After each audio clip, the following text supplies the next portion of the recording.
Morning crafters. Today I thought I'd show you how to make a puzzle using paddle pop sticks. I've got some large ones and you can use any old photos or magazine cutouts that you like.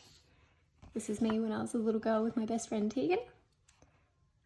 So all we're going to need to do is take one of these out of here. They're almost glued in there, I think.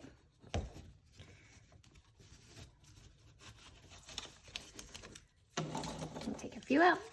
So we're going to use a glue stick on the back of the photo and then lay these down like that. And then I'll show you what to do after that.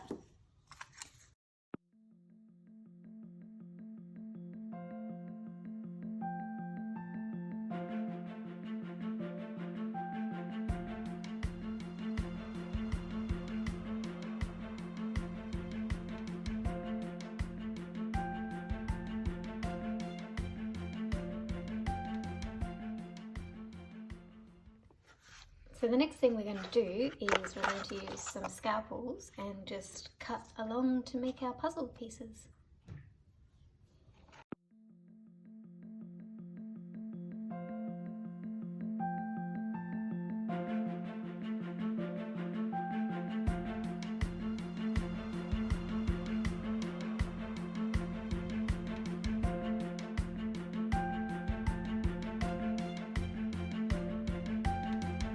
Thanks for watching everyone. Happy crafting!